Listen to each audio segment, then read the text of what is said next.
Hello everyone and welcome to my CS24 channel. I hope everyone is having a wonderful day. Before we begin, please hit the subscribe button and give this video a thumbs up. The Curse of Oak Island preview. Team is finally allowed back in the swamp and they have loads of targets. The Curse of Oak Island is returning to the swamp as the team finally receives permission to continue working in the area.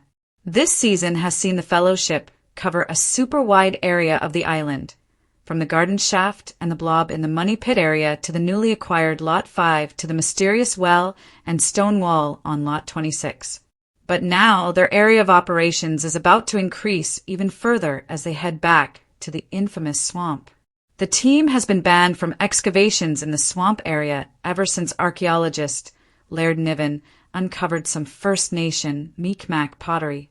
The pottery was potentially up to 2,500 years old, and its recovery led to Nova Scotia's Department of Communities, Culture and Heritage (CCH) and the Acadia First Nation Council requesting the guys cease operations until it could be figured out what was going on in the area. The team was, understandably, frustrated with this development. They had been searching the swamp for a hidden Spanish galleon, and the archaeological team was still busy working on the stone roadway.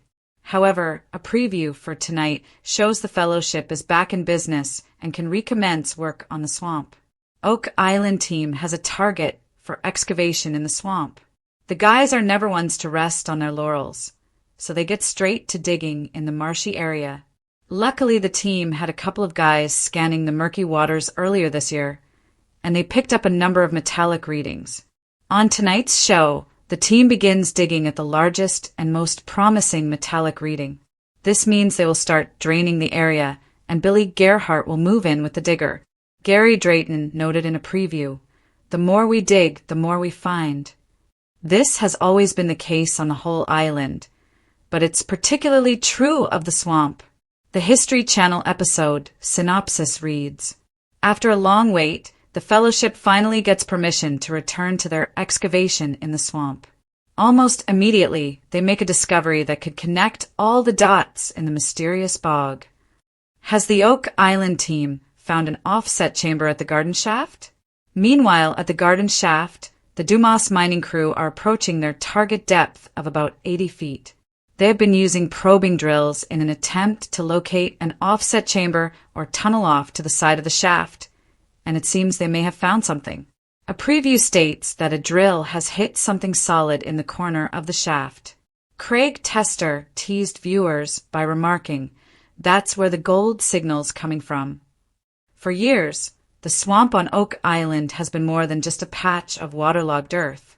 To the treasure hunters who've devoted their lives to unlocking the island's mysteries, it has been a tantalizing enigma, one that has alternately welcomed them with strange finds and pushed them away with bureaucratic red tape and environmental restrictions. Now, after months of waiting, the team has finally received permission to return to the swamp. And this time they're going in armed with new technology, new theories, and a list of targets, so long it could keep them busy for years. The swamp has always played a peculiar role in Oak Island's centuries-old mystery. On the surface, it looks like nothing more than a brackish bog, a natural formation that's home to reeds, frogs, and mosquitoes.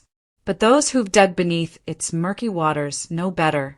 This is the same swamp where mysterious coconut fiber was pulled up, evidence of human activity that predates the discovery of the Money Pit. It's the place where ship-shaped anomalies have shown up in seismic scans. And it's the site where the team has unearthed everything from hand-forged ox shoes to ancient wooden timbers. If the Money Pit is the heart of the Oak Island legend, then the swamp is surely its lungs, breathing fresh life into the mystery season after season. Rick Lagina, the steady optimist at the center of the operation, has made no secret of his fascination with the swamp.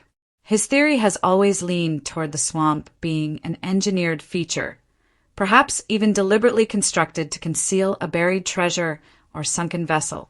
Standing at the water's edge, Rick often speaks of the swamp with reverence, as if he knows that whatever secrets it holds could be the key to everything. Now, with the province's green light, Rick, Marty, and the rest of the Fellowship of the Dig are ready to dive in, literally and figuratively. Their first order of business will be to revisit the Eye of the Swamp, the strange circular depression that has produced some of the most curious discoveries in recent years. It was there that they found a stone pathway that seemed to stretch beneath the water. What was it doing there? Was it part of an ancient wharf or causeway? Or was it built as a guide toward something hidden even deeper below? Those questions remain unanswered, but the team has marked the area as one of their primary targets. Then there's the ship anomaly. A few seasons ago, seismic data hinted at a massive, ship-like formation buried beneath the swamp.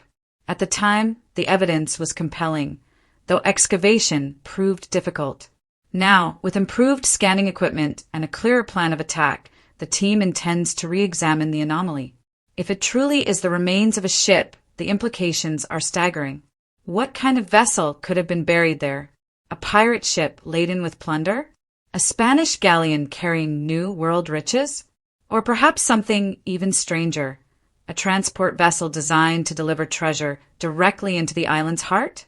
Dr. Ian Spooner, the geoscientist who has become indispensable to the Oak Island effort, is equally excited about returning to the swamp.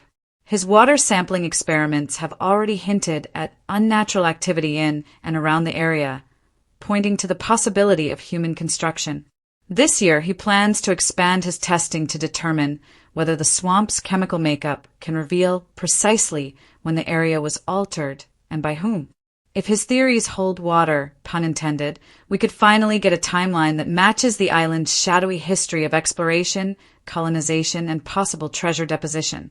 Of course, no expedition into the swamp would be complete without Gary Drayton, the team's metal-detecting expert, combing the shoreline. Gary has a knack for finding small but significant artifacts that tell big stories. Buttons, coins, and bits of jewelry have all emerged from the swamp's grass before, and Gary is convinced that more treasures lie just beneath the muck. As he likes to say, top pocket find could be waiting only a few inches away. But the swamp targets aren't limited to just anomalies and artifacts.